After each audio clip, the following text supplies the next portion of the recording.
Hello, Martin. Martin Parr, vous le connaissez tous. Martin Parr, everyone knows Martin Parr. You all know Martin Parr. He is a familiar face in the Rencontres d'Arles. No reason why that should change. Usually when we invite him, it's so that he tells us about photography of others. For many years in Arles, we haven't seen his photographs, that we haven't seen as many.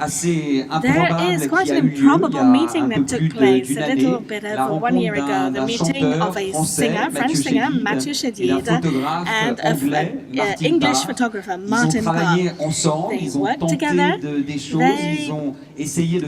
tried things out, they tried to bring together music and photography.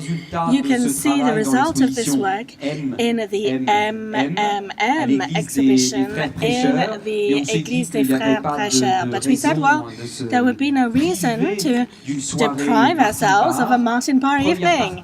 First part of the evening is Martin Parr, who will be talking about himself in pictures, and you can see that the English translation almost announces a second part of the unexpected presentation of Martin, and in the second step, Mathieu Chédid and Pierre Beauchamp will be joining us, and the fragmented piece that you discovered in the Église des Frères Prêcheurs, you will be hearing this evening as a whole. So I'll leave you in company of two very great gentlemen. Thank you.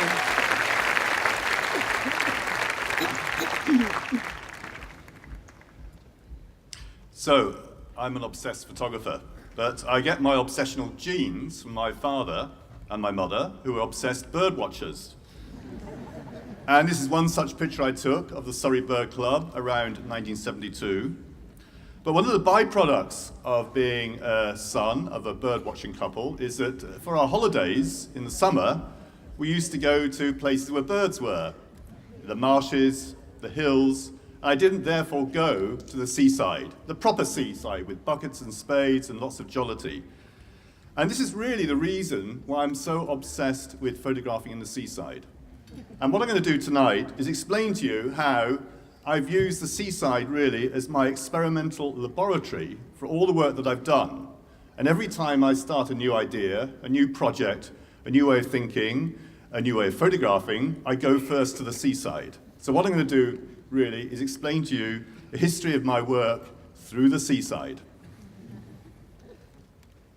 So, I went to Manchester Polytechnic in the north of England, and just down the road, or just up the road, was Blackpool, the biggest seaside resort in the UK. So I started going there and photographing there. It wasn't quite summer season, but this is the time when I started doing my black and white pictures in Blackpool.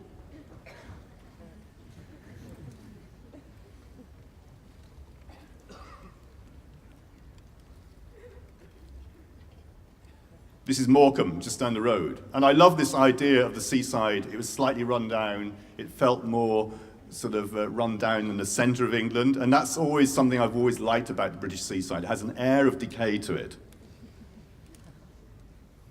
And you can see here the example of the British Empire slowly crumbling away into the sea. This is in Skegness on the east coast. And then I discovered a resort called New Brighton. I went to see an exhibition at the Walker Art Gallery about American photography, and just down the road was this amazing resort, and I started photographing this in black and white. It had an atmosphere about it that was quite unique.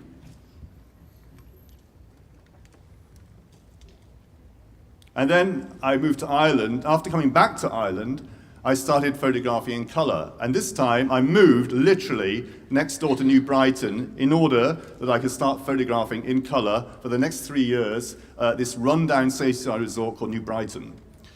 In the late 1970s, I began to see colour photography come from America in particular, with people like Stephen Shaw, William Eggleston, Joel Meritz, and this is very exciting to this black and white photographer to suddenly realise that colour could be serious too. Previous to that time, in the 70s in Britain, if you're a serious photographer, you're expected to work in black and white. So it's very exciting to suddenly see colour being taken seriously. I changed format. I went from 35mm to medium format, and I combined flash with daylight. And what I did here in New Brighton, I used the shabby backdrop as my center stage, but in front of it I put the domestic activity of families going to the seaside and enjoying themselves.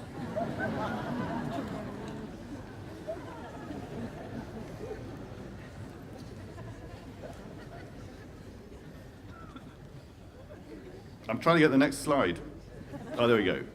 Yes, and here's a good example. I would, of course, go at the end of the day on Sunday, bank holidays, when it's really busy and chaotic. And because I'm creating fiction out of reality, I'm exaggerating reality, but I'm actually using reality as my base point. And this is interesting insofar you couldn't take this photograph now, because the attitude, or one of the things that's really changed in the last 30 years, is the notion that you can't really photograph children. Back in the 80s, it was quite okay to photograph kids at the seaside. Now, if I go to the seaside, you have to be very, very careful about photographing children.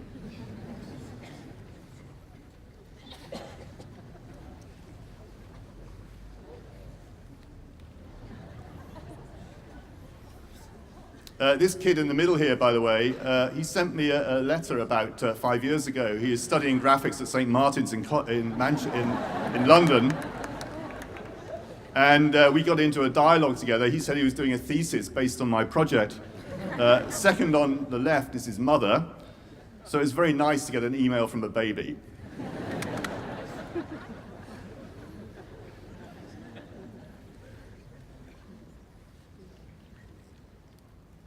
So after doing that project for about 3 years, it was then published, and one of the great things, it was actually showed in Arles in 1986. Francois Hebel was the director then, and this for me was amazing, coming to Arles in the first time. I live in Britain, a country that doesn't really understand and appreciate photography as much as France does, so coming to Arles and seeing the audience and the response was really an incredible experience for me, and it's such a pleasure to be coming back to this amazing festival.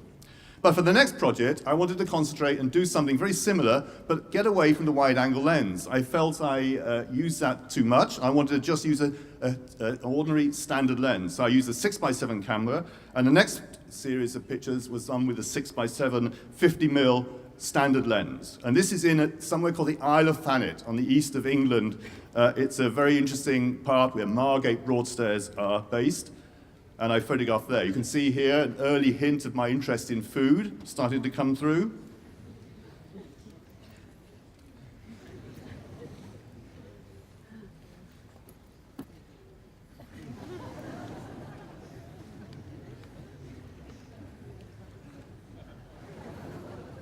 So the photographs are quite different to the wide-angle pictures I'd seen before.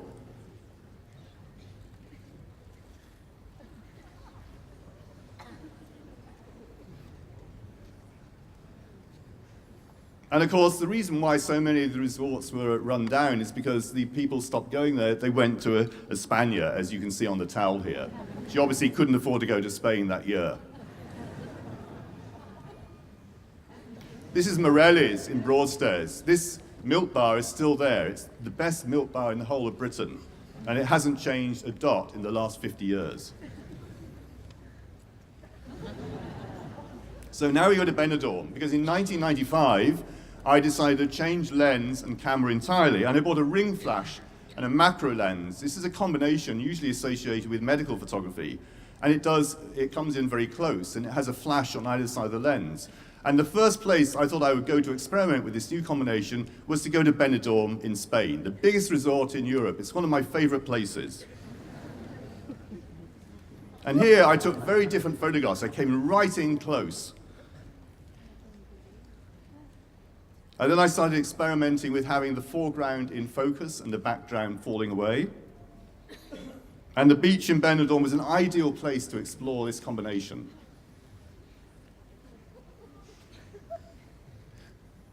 So sometimes by coming in close, you can say as much, if not more, than by the whole total view. So this is a notion that I wanted to experiment with and explore with this new combination.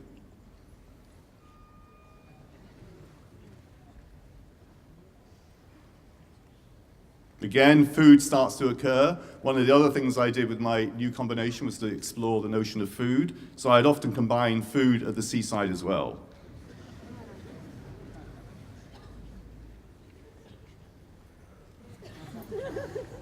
And this is the promenade in Benidorm where people walk up and down. It's the hard sand. It's an amazing place. I've been there and photographed this many times.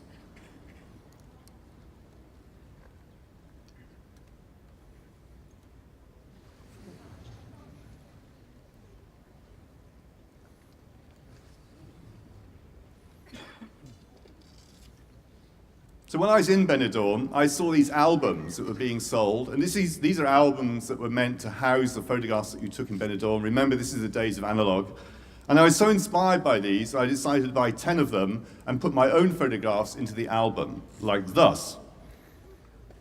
So this is, if you like, an artist's book that was produced. It's something I didn't think about doing until I saw the album. I so loved the album, I wanted to buy them all, and I did, and fill them with my own photographs. So the next thing I did was to go and take myself to Latin America. I love photographing in Latin America. It's a great opportunity to go when we have the European winter. And I went over there and started exploring again Latin American beaches with this new combination of the ring flash. Perhaps coming back a little bit further, but still exploring this idea of having the foreground in focus and the background falling away.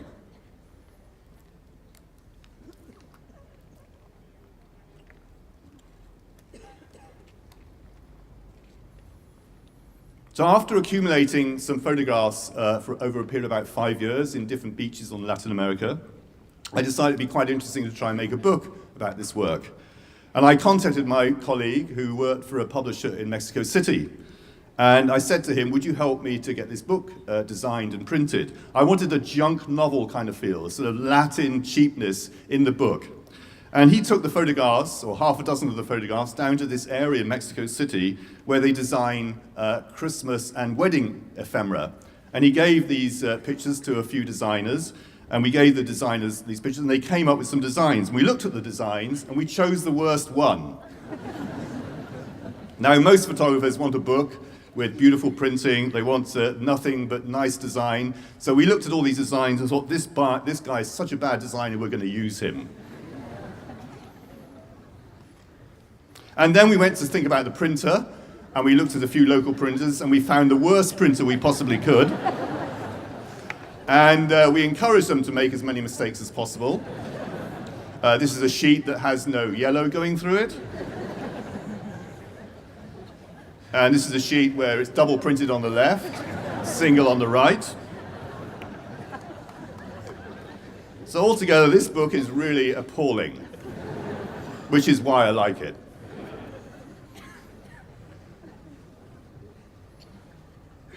And here we are in China. I thought I must go to China and explore the beaches there.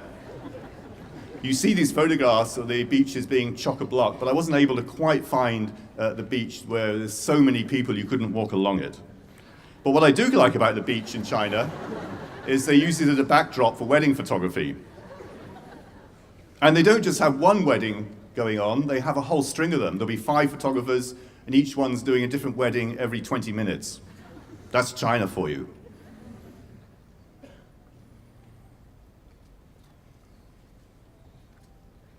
These are the sea lions sunbathing. And the great thing about Chinese seas is that everyone goes in. No one can swim in China, so they all wear rubber rings, which is rather appealing.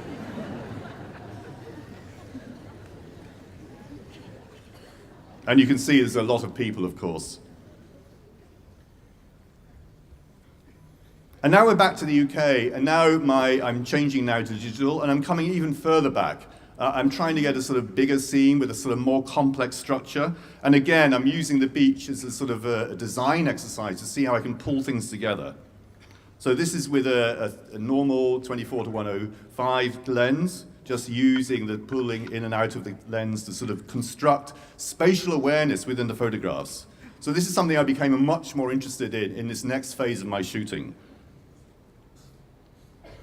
This is in Cromer in Norfolk. This is Southwold on the east coast of England. This is Mablethorpe.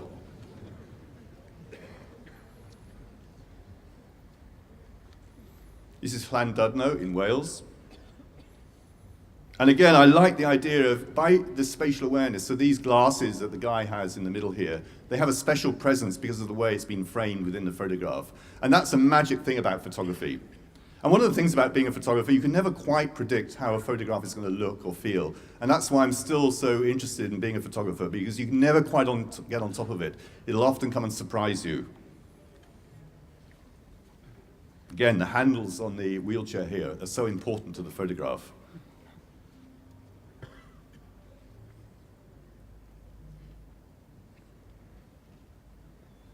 One of the things Llandudno is famous for is the seagulls. They're very brave. They come and steal people's sandwiches as you're walking along. And you can see this is what's happened here.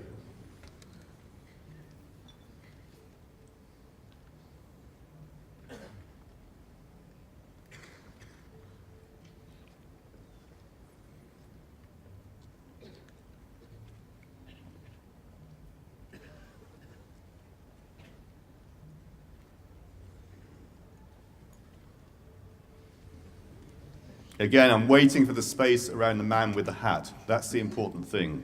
That's the thing that holds the photograph together. These are all Llandudno in Wales. So here we are back in Latin America at Mar del Plata. Mar del Plata is the biggest resort in the world. It's an amazing place.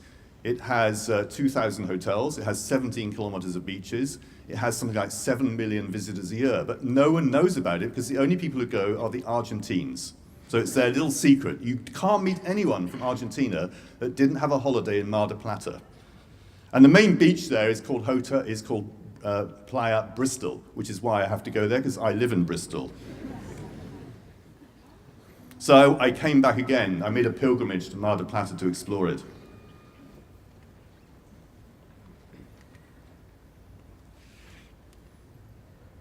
But as well as taking my traditional lenses, I'm also thinking about how to employ a telephoto. Within photography, one of the things that's interesting is that people always associate telephoto with sports photography, with anything but fine art or documentary photography. So I thought, I'm going to take my telephoto lens to complement. By the way, here in Argentina, you can get your blood pressure done on the beach, which I think is pretty efficient. Costs a couple of peso.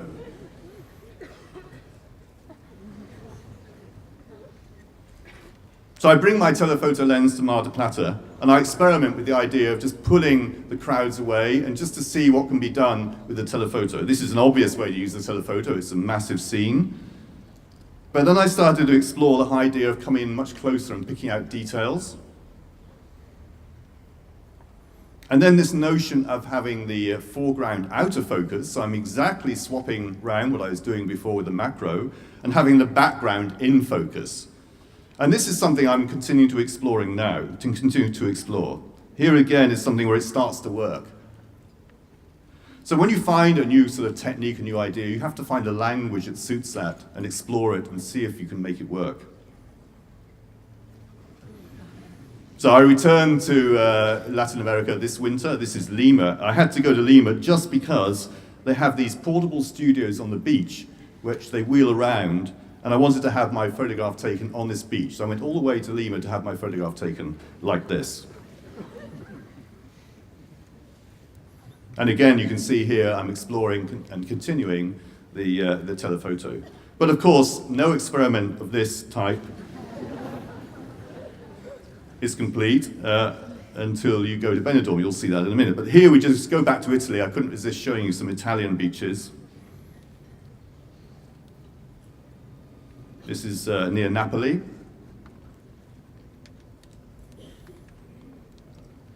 And of course, here you have this spatial awareness idea again.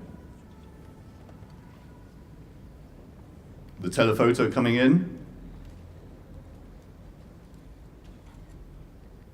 And this is my favorite beach in the world. It's in Sorrento. This beach is very small, it's always very busy, but the amazing thing about it is that it's always in shadow. Now, one of the issues with photography, the Southern European light, look at the day-to-day. We all know you can use flash, of course, in midday to get rid of those dark shadows. But I like to use just the natural camera, so the natural light. So this beach, it can be sunny, whatever you like, and it's always in shadow. That's quite remarkable.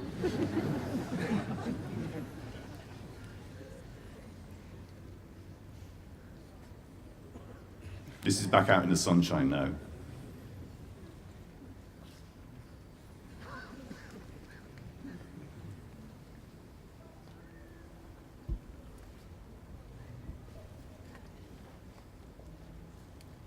And here we are back in Benidorm. I couldn't resist going there again.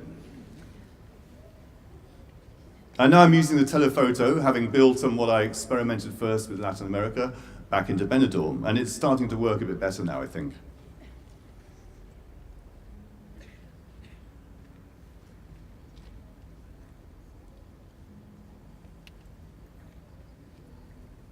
And again, the theory of the background in focus and using the ability of things and how things look out of focus.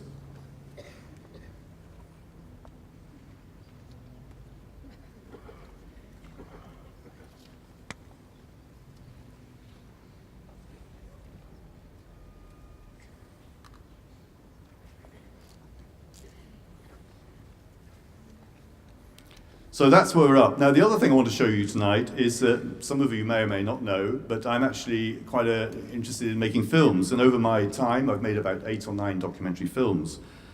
And this started in the late 90s when I had an invitation to do some filming for the BBC. And I want to show you first a couple of clips from a film which was produced in 1999 called Think of England. And one of the reasons why I was interested in doing filming, particularly in the UK, is because as I went around as a photographer, you meet people, you have these amazing dialogues, and you have this sort of narrative, and you have these conversations, and often these are very entertaining. And I thought, well, why not actually take a camera with me, a film camera, and record these, and make them part of the film, which is what I did. So for this film, for the BBC, done in '99, called Think of England, I started out exploring different cliches within England, and of course, where do I start? At the beach. Here's clip 1. It's a couple in Weymouth on the south coast.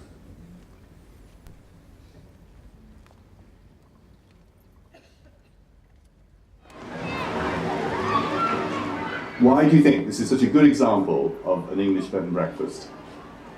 Oh, what do you mean by that? Well, what is it about it that you like? The friendliness and all that. Plus the food's excellent, isn't it? Food's excellent. Yeah. Can't fault the food at all. And the owners are really sociable and everything. You know. Yes, it's lovely. And the dinners you get is enormous dinners, isn't it? Yes. Never only a little bit. Once you've had your breakfast, you don't want anything else in the daytime, do you? No, no. But you're having lunch now, and it's... I know. But normally it's generally on evening time. Evening meal normally. Yeah. But on Sundays it's 1 o'clock. Dark. Yes. Traditional Sunday lunch. Thank you. Thank you, June. And you're getting 3 courses, are you? Yes, 3 courses. Really nice dinners and meals, aren't they? Lovely. Yeah. Yeah.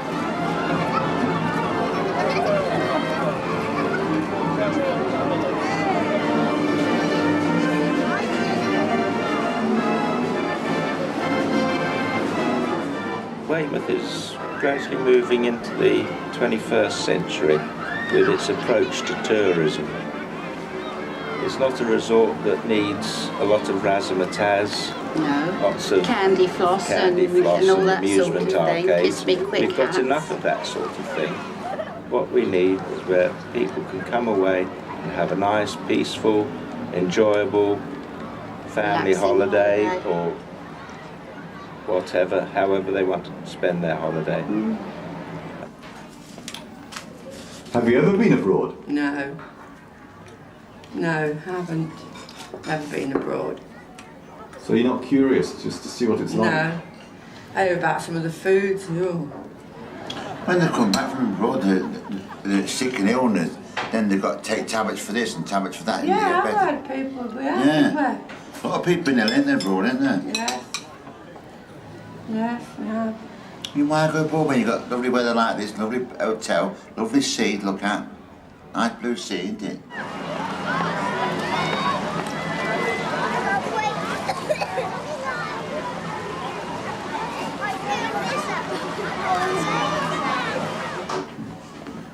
Oh dear, I've never You wouldn't been need all told that, Barry, would you? I went to be told that today.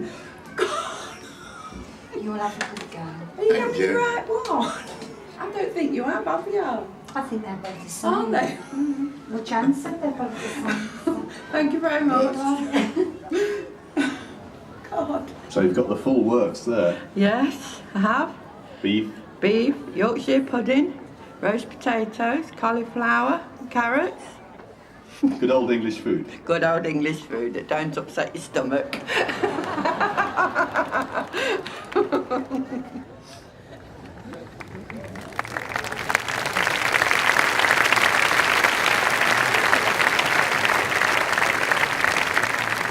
So you can see there my early interest in food starting to come out during the filming as well. And that was not set up. That was a couple. I just walked into the B&B and started filming, and there they were.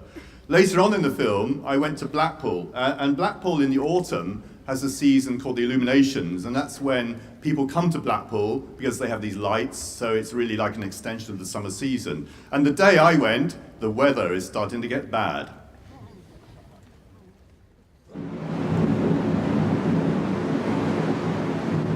Last holiday you have in England? Yes, it is definitely the last holiday I have in England. How about you? Are you having another holiday in England? I love it. Really nice. Reminds me of my childhood. We couldn't afford to go that far away. Oh, dear. Doesn't the weather get you down? No, not at all. It's lovely. Really nice. It's not raining. It's nice. Here we go! Here we go! Here we go!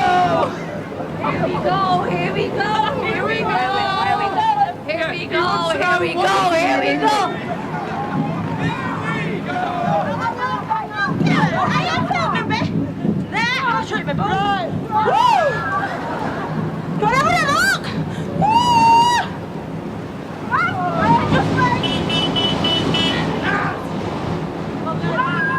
I'm ready to have a look!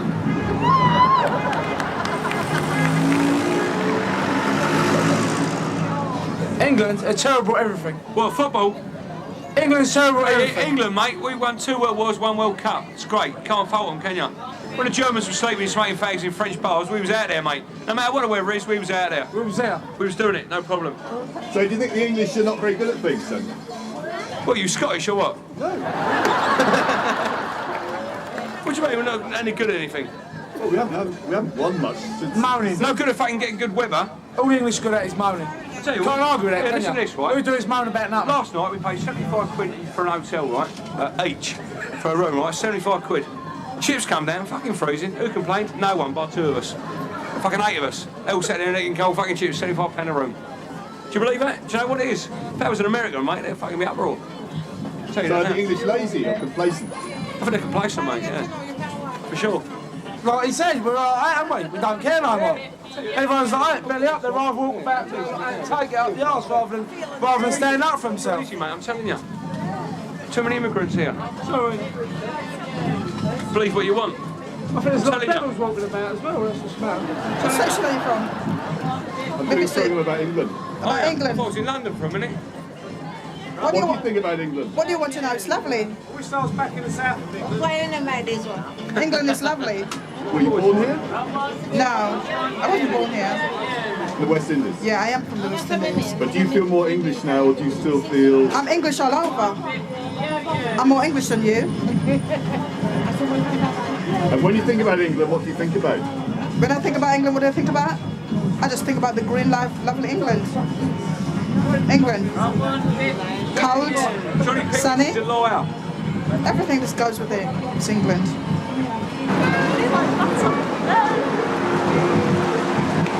Freezing, horrible, hate Blackpool. What do you think about England? I like England, I've got to Southend to be in Blackpool, I hate it.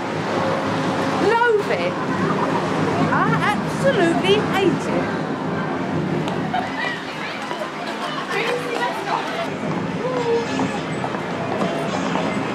English blokes! Boring! They're too fat! All they're after is sex. One night stands, and they're not bothered about the woman deep inside. They just want sex. And the lager lounge. Yeah. The lager lounge. And they don't look at your face, they just look there and then that's it. We come here twice a year and go fucking mental. Me and Big Cheddar. My lad! Blackpool! Youngmas! Mental! Hi, Oscar from Liverpool, St John's Precinct, and we're all in a good nice house in Blackpool.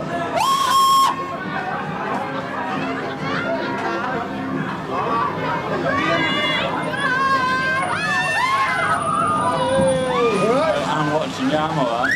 What do you think of England? Weather like this, crap. But the women, short skirts, great.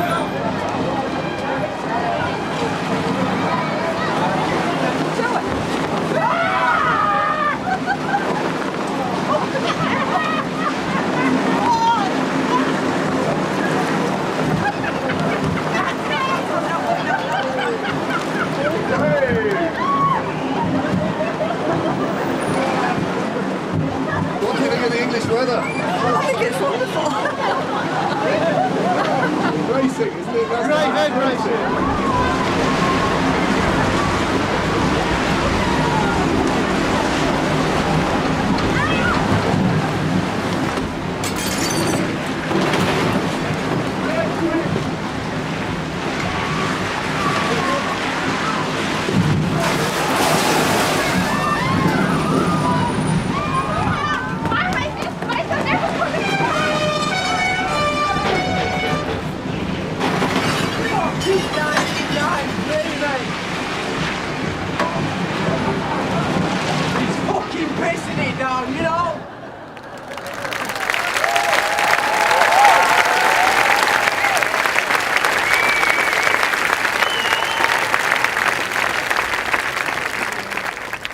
So about 5 years ago, I started to work with a multi-story who are based in the Black Country in the Midlands of England. And we were starting to shoot there. And I went one day to a sweet factory called Teddy Gray. And I went in there with Emma Chukwuti, the director, and we looked at this factory and we said, we have to make a film. We can't let this go just with photographs. So I'm just going to show you two short clips from this film. This first one explains really why they're such a charmingly old-fashioned company. Here we go. One of the things we love about Teddy Gray's, it's a very old-fashioned company. Do you think you're ever going to modernise? No, I don't think so. Well, we don't want no emails and faxes and all that. I mean, imagine coming to work in the morning and looking at all them faxes all now. It's really me dad and me auntie, they don't know how to use computers. 12 raspberry ruffles, 6 sherbet lemons, then we come to the bonbons. The lemon bonbon's 6, the pink one's 24, Clarnico cream's 20. But does it stop you using one? Oh no, I use one. But not At here? home, but not here. But how can you work out all the VAT and the adding up and all these things without it? Well, my auntie Betty does all that, and it does it all in her head. Is she accurate? Very. It's like mustard. It's really, really good.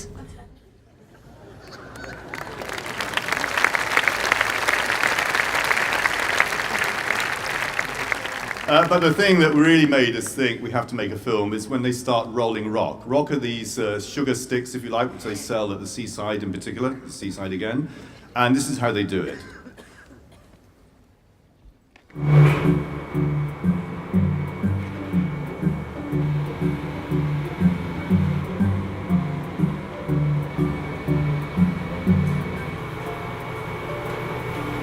What's the most difficult letter to make? Probably an X.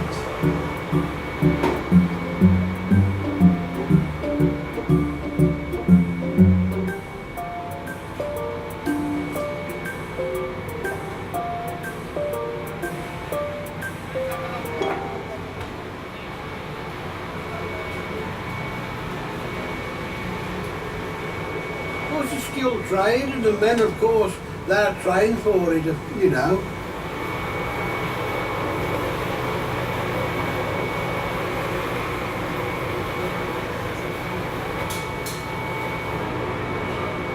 What the girls like, they are trained, of course, but it's not so hard to train the girls as it is the men. The lads roll the big rock and they pull it out to the size required, and then we just roll it to stop it from going flat.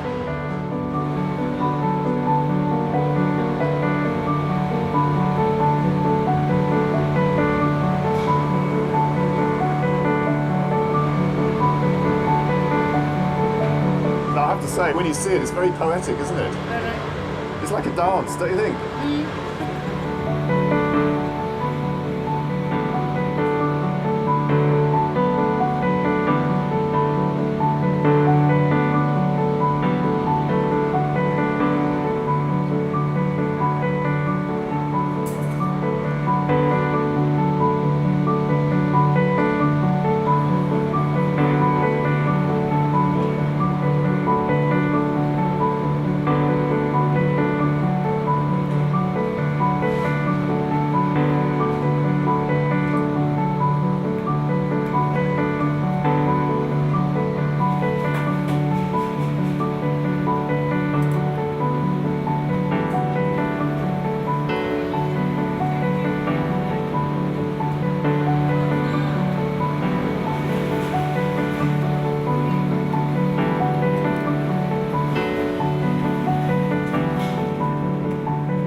So because so much part of the work that we've been doing in the Black Country has been about stories and finding people's stories, talking to them and finding out what they were doing, we came across a pigeon fancier who, unbelievable to us, actually sells his pigeons from the Black Country in China.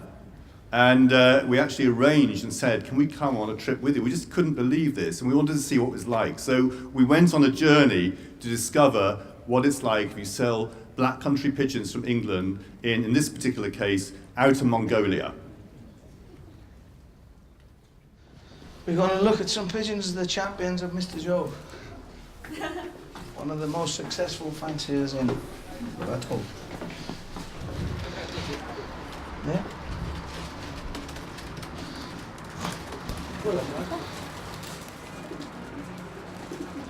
Well, they're all very quality, high quality pigeons from China, what he's bred himself.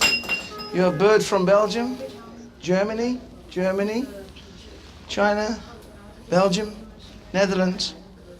Any of yours up there? Not yet. Hopefully in a few years we will see photographs of English birds. How can you see by the eye if it's a good bird? Well, it's a theory only, but it's a theory that a lot of people over the years have looked at and believed in. And people can claim that they can see whether a pigeon's a good breeder or a good racer or a bad breeder or a bad racer by just looking at its eye, the richness of its eye and the pigmentation and the colour of its eye. This pigeon is less than 1 year old. It's in very, very good condition. Very muscular, but it is in wonderful condition.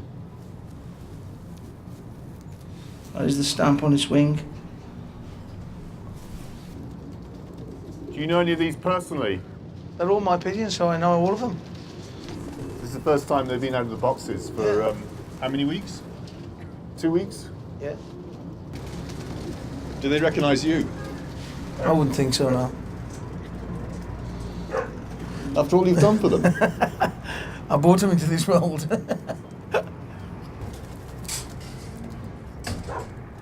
Well, our club is a big club. We have 50 members. Here, they have 1,000 members in the club. That's China for you, isn't it? Everything's more people. Everything is far bigger.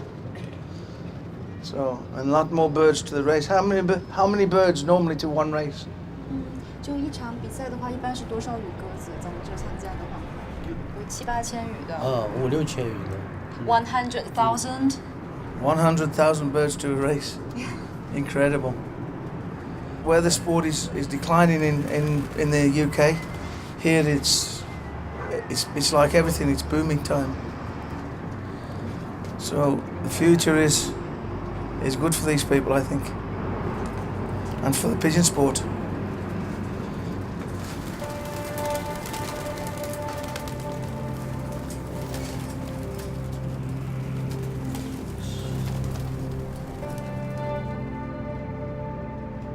I would say they're not in training at all. So I would think it's been some short time since they were last out flying. Isn't that not good for them? Don't they need exercise just in getting out? Not when it's off season. It's better for them really to remain in the loft and grow new feathers and reserve their energy. But they're in lovely condition. Very good. You can smell the industry, don't you think, Mark? Yeah, you can smell the goings on. Smell means money, right? Yeah, it's all happening here. Steel works over there, look. Freight yard. Cooling towers at the back of us.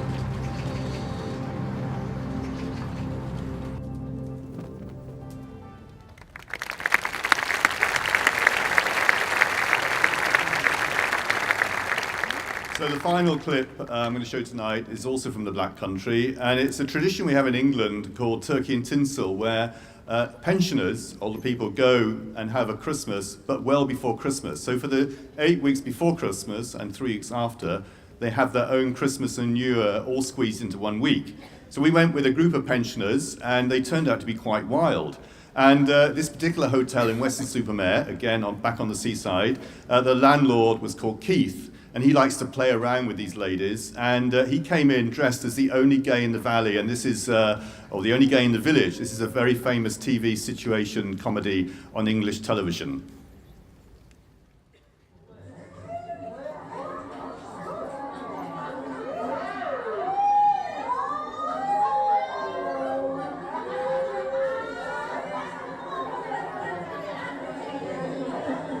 I believe it's someone's birthday today.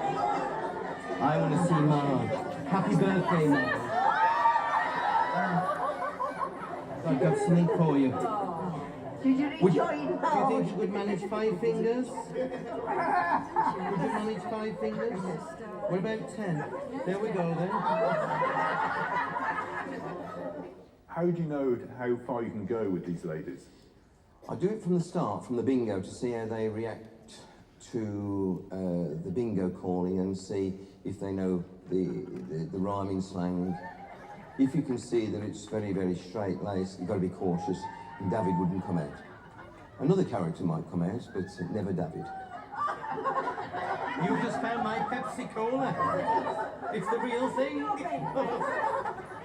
The things one has to do to get a laugh around here. Hello.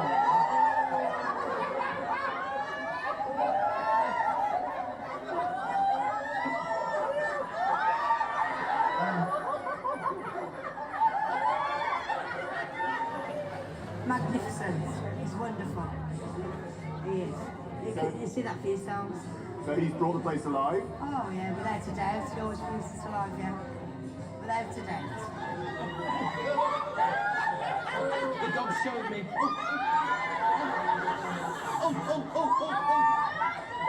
Now, do you do the win or do I do the win? I've arrived. That's the thing as well, how far can you go? I mean, I might go and put a fluffy costume on and come out as a duck, but you don't think that's going to upset anyone. But I found on my 50th birthday, I did that for a laugh, came out as a fluffy duck. No, it was a chicken, sorry. Only to find there was 2 members of the party were absolutely scared of characters that dressed up in costume, and these were grown men, and they were enough screaming. And I thought they were running off screaming with laughter, but they actually were shaking. So you can never really judge everything. Who'd be frightened of a fluffy chicken coming towards them?